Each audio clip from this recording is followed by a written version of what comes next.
अलैकुम व रहमतुल्लाहि व बरकातुहू।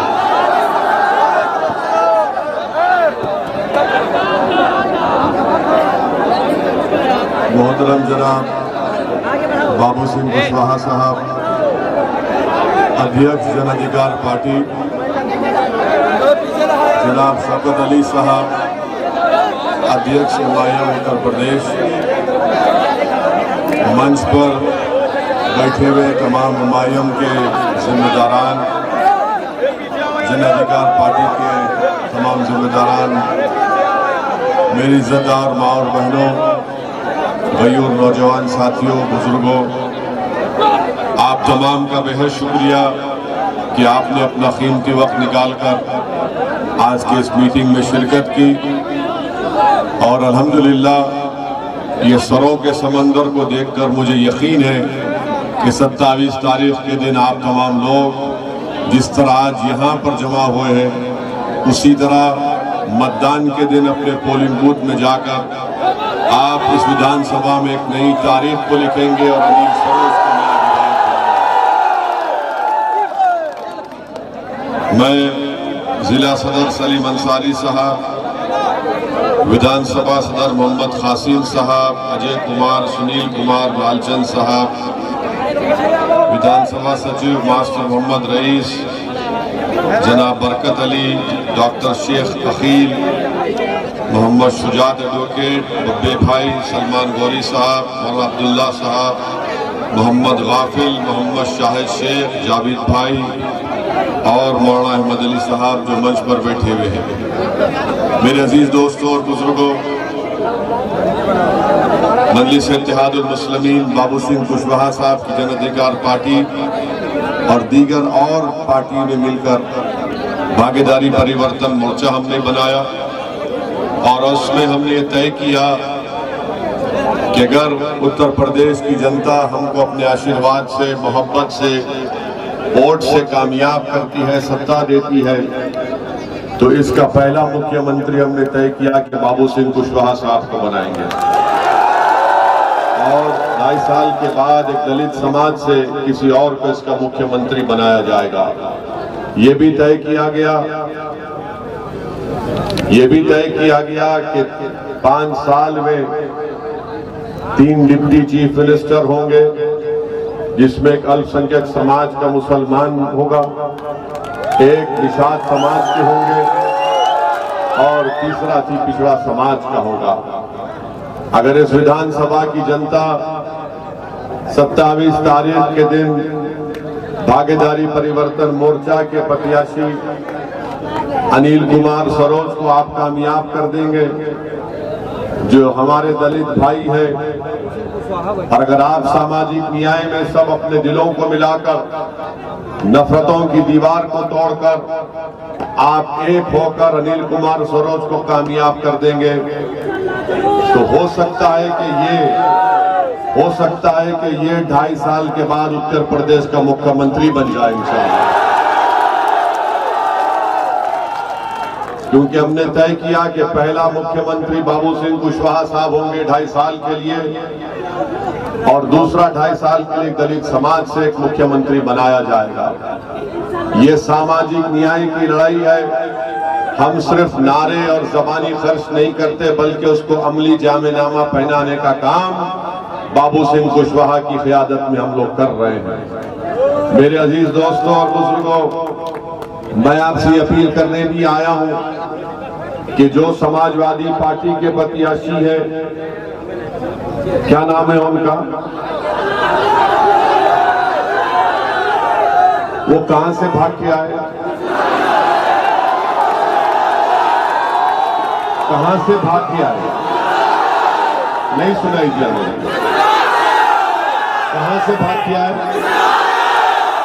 कौन सी पार्टी से भाग के आए, कौन सी पार्टी से आए, कहां से आए, कौन सी पार्टी से आए, भाजपा से आए। आप वोट देंगे वोट, क्या बात है, जरा जोर से बोलिए, देंगे नहीं देंगे, हाथ उठाकर बोलिए, ताकत लगाकर बोलिए। भैया अखिलेश सुन लिए जनता की आवाज को।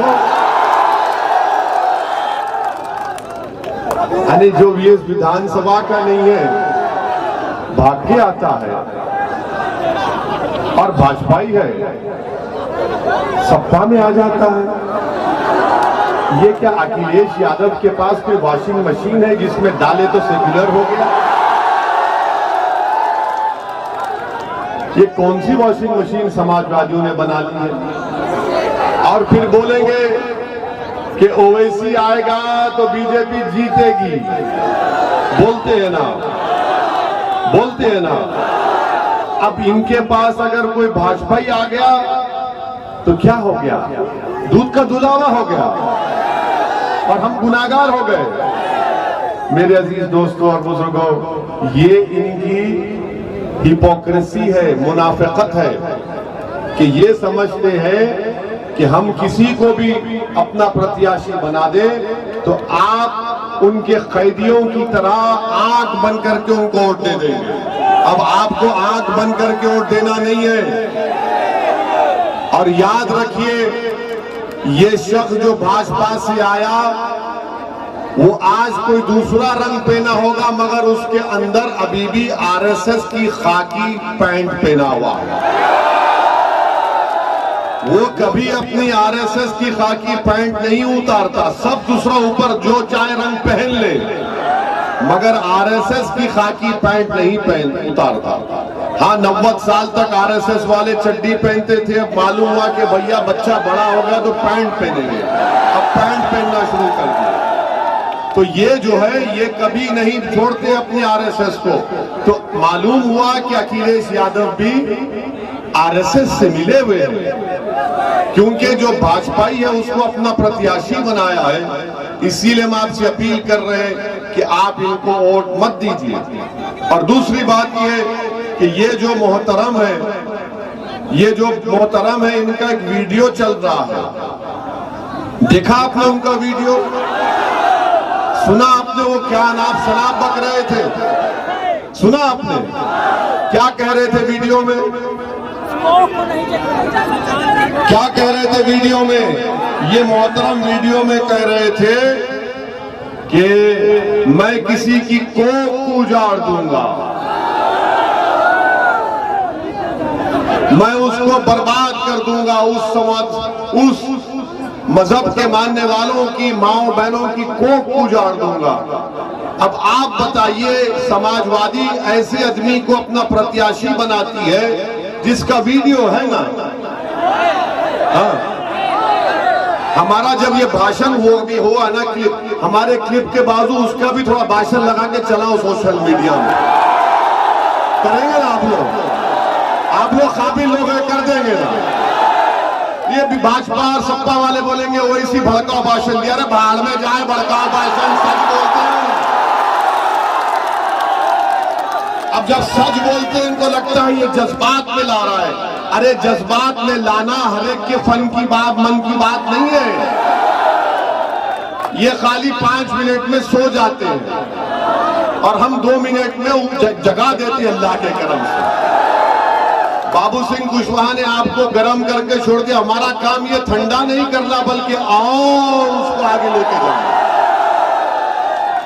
ये हो गया सपा का ऑपरेशन। अब भाजपा पे आइए। अच्छा, यहां पर कितने लोग 12वीं पढ़े हुए हैं? हाथ उठाइए यहां पर। अच्छा, अब आप सुनिए भाजपाई लोग, अमित शाह का बयान। अमित शाह जो है कितने पढ़े लिखे, मोदी जी के होम मिनिस्टर हैं। और अमित शाह ने क्या कहा कि उत्तर प्रदेश में अगर हमारी सरकार बनेगी तो 12वीं के बाद जो इंटरमीडिएट में जाएगा उसको फोन और लैपटॉप मिलेगा। अमा यार ये कैसा मिलेगा बताओ? 12वीं के बाद जो इंटरमीडिएट में जाएगा। मोदी जी, हमने सुना था कि मुगलों में अकबर बादशाह के अतराफ में 40 अनमोल रतन थे, तो मोदी दिल्ली के बादशाह और एक से एक अनमोल रतन बाबा अमित शाह क्या क्या पाल रखा है आपने। यानी कोई 12वीं के बाद इंटर में जाता है तो मालूम हुआ कि लंबी छोड़ दो, लंबी फेंक दो और जनता इसको मान भी ले। मगर हम नहीं मानते। हमारा मानना यह है कि 12वीं के बाद वो ग्रेजुएशन करता है, इंटरमीडिएट के बाद ग्रेजुएशन करता है। देश के होम मिनिस्टर को यही पता नहीं। सर बाबा को तो क्या पता है, आपको मालूम। बाबा कहते हैं कि मई जून में मैं बर्फ पिला दूंगा, दिसंबर जनवरी में गर्मी ला लूंगा। बाबा आप क्या मौसम वैज्ञानिक है या मुख्यमंत्री है? एक मुख्यमंत्री के पद पर रहकर उसकी एक इकबाल होता है, उसकी एक अजमत होती है। और बाबा टीवी चैनल के इंटरव्यू में अल्पसंख्यक समाज के मुसलमानों से कह रहे, क्या कहा उन्होंने कहा था, क्या कहा था शौकत, हम भी भूल जा रहे हैं। बाबा ने क्या कहा था? मुसलमानों के बारे में कहा था, एक अनाप शनाप का लफ्ज कहते हैं।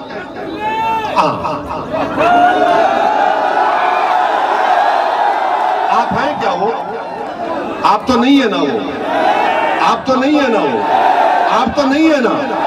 मगर मुख्यमंत्री ने इस जबान, इतनी अनाप शनाप गंदी बात, यानी आप तो सबके मुख्यमंत्री हैं, आप हर मजहब के, हर जात के, हर बरादरी के मुख्यमंत्री हैं। मगर ये मुख्यमंत्री इस तरह से अल्पसंख्यक समाज के मुसलमानों को इस तरह गरीबी जबान इस्तेमाल करता है। आप बताइए ये कौन सा सबका साथ, सबका विकास, सबका विश्वास? अब तीसरी बात, देश के प्रधानमंत्री को अचानक मुस्लिम महिलाओं से मोहब्बत पैदा हो गई और कह रहे हैं कि मैंने ट्रिपल तलाक का कानून लाया, मुस्लिम महिला मुझको वोट दे रही। अच्छा ये बताइए, एक बताइए, क्या आपकी पत्नी, आपकी माँ, आपकी बहन बीजेपी को वोट देती है? कितने नहीं देती? हाथ उठाइए। मोदी जी देख लो, ये सादा उठे हुए हैं, आप फिर से झूठ बोल रहे हैं, फिर से झूठ बोल रहे हैं आप।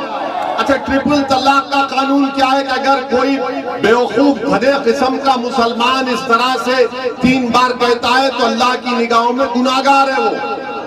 मगर मोदी जी क्या कहते हैं कि शादी नहीं टूटती और केस भी बुक होगा। ये जब शादी नहीं टूटती तो केस क्यों बुक होगा?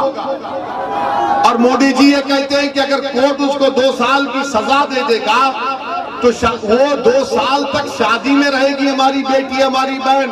और जब 2 साल के बाद वो पागल दीवाना निकलेगा जेल से तो मोदी जी उस मुस्लिम महिला से कह रहे कि बहन, बेटी, एक बैंड बाजा लेकर जाना, जब तेरा पति जेल से निकलेगा तो हाथ में फूल माला रहना और बैंड बाजे से कहना कि गाना बजाओ, कि बहाओ फूल बरसाओ, मेरा दीवाना 2 साल के बाद। ये कानून बना दिया। अच्छा चलिए मोदी जी की बात को हम सुन लेते हैं, ये कान से सुने इधर से निकालना, ज्यादा यकीन नहीं करना। मगर ये बताइए मोदी जी, जो कर्नाटक की बच्ची जो हिजाब पहनकर पढ़ना चाहती है उससे क्यों नफरत कर रहे हैं आप लोग? जो पढ़ना चाहती है, लिखना चाहती है, भारत को एक ताकतवर देश बनाना चाहती है, आपकी मोहब्बत कहां चली गई? कहां चले गई मित्रों? आप तो मोहब्बत दिखाते नहीं हैं। आज आप बताइए देश में क्या हो रहा है? आप बताइए मेरे अजीज दोस्तों और बुजुर्गों। तो इसीलिए हम आपसे अपील कर रहे हैं कि भागीदारी परिवर्तन मोर्चा का साथ दीजिए। और जो समाजवादी के ताल्लुक से दिमाग में अगर किसी के कीड़ा है तो मैं उनसे कह रहा हूं, भाई साहब उस दिमाग से निकाल दीजिए। अखिलेश बीजेपी को नहीं रोक सकते। अगर कोई मोदी योगी को हरा सकता तो उसका नाम बाबू सिंह कुशवाहा है। बाबू सिंह कुशवाहा बीजेपी के बढ़ते हुए कदमों को रोक सकते। अच्छा हमारी बात का यकीन नहीं आया तो बताइए, 2019 के लोकसभा के चुनाव में आपने क्या बीजेपी को वोट दिया था? फिर कैसे जीते बीजेपी? बीजेपी और बहन सपा और अखिलेश और बहन जी मिलकर लड़े तब भी बीजेपी क्यों जीती 65 लोकसभा की सीट पर? आपने तो नहीं दिया ना। इसीलिए हम आप कह रहे हैं कि सपा बसपा कांग्रेस के पास आपकी वोट की अहमियत नहीं है। आपकी वोट की अहमियत उस वक्त होगी जब यहां से आप अनिल सरोज को कामयाब करेंगे। आपकी अहमियत उस वक्त बढ़ेगी जब आप वोट देने वाले नहीं बल्कि लेने वाले बनेंगे इंशाअल्लाह ताला। और हम और बाबू सिंह कुशवाहा यही कोशिश कर रहे हैं कि आपको नेता बनाया जाए, हिस्सेदारी में आपको हिस्सा मिले, आपको आपका हक मिले, आपको आपका मान सम्मान मिले, आपके बच्चों को शिक्षा मिले, स्कूल मिले, रोजगार मिले, और जब पुलिस से जुल्म करे तो पुलिस के खिलाफ एक्शन भी होगा इंशाअल्लाह।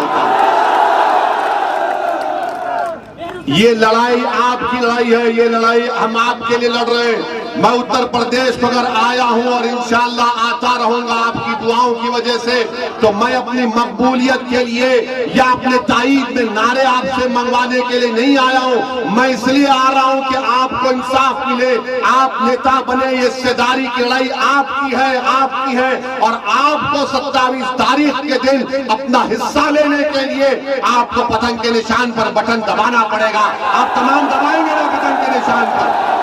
हाथ उठाइए, पतंग के निशान पर आप वोट देंगे ना? तो मेरे अजीज दोस्तों और बुजुर्गों, हिम्मत और हौसले को बुलंद रखिए, हिम्मत और हौसले को बुलंद रखिए। ये काले बादल छटेंगे, ये जुल्म करने वाले खत्म होंगे और इंशाअल्लाह ताला एक नया सूरज तुलू होगा। मजलिस इत्तेहादुल मुस्लिमीन आपकी आवाज को और भागीदारी परिवर्तन मोर्चा आपके जज्बात को, आपकी तकालीफ के लिए लड़ती आई और लड़ती रहेगी।